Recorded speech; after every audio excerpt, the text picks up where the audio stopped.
महाभारत की रचना को लेकर बहुत ही रोचक का कथा महाभारत के आदि पर्व में पढ़ने को मिलता है। ये कथा उग्र श्रवाजी ने अपने शिष्यों को सुनाई। इस कहानी के अनुसार भगवान वेदव्यास ने महाभारत की रचना कर ली, लेकिन इसे वे अपने भक्तों और शिष्यों को मौखिक ही सुनाते थे।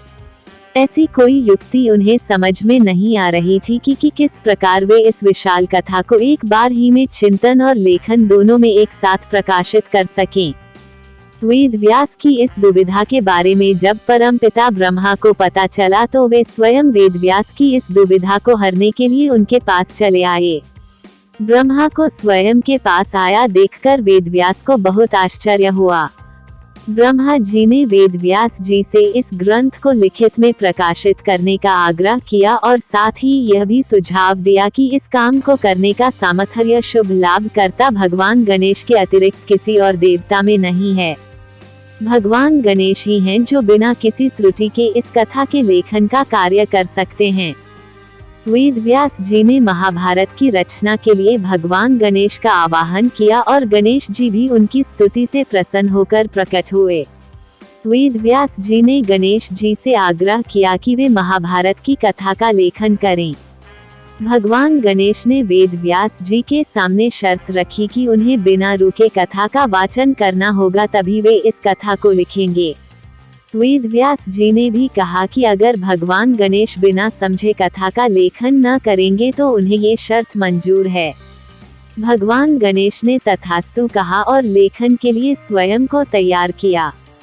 भगवान वेदव्यास ने गणेश जी की गति धीमी करने के लिए महाभारत के प्रथम खंड में ऐसे श्लोकों की रचना की जो इस ग्रंथ की गांठ कहे जाते हैं। गणेश जी को इन श्लोकों को समझने में एक क्षण का समय लगा, तब तक वेदव्यास जी दूसरे श्लोक रच लेते। भगवान वेदव्यास ने इस ग्रंथ में कुरु वंश का विस्तार, गांधारी का त्याग, विदुर की नीति, कुंती के धैर्य और शकुनी के कपट का बहुत सुंदर वर्णन किया है।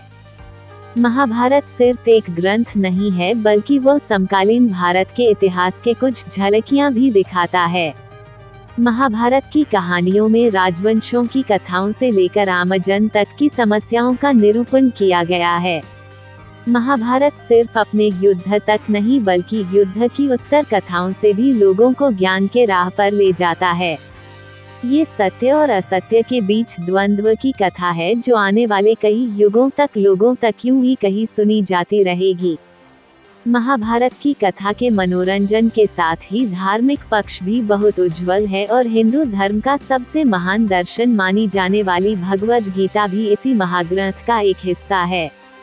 इस ग्रंथ को पापों से मुक्त करने वाला माना गया है, क्योंकि जो भी इस ग्रंथ को आत्मसात कर लेगा वह पापों से स्वतः दूर हो जाएगा।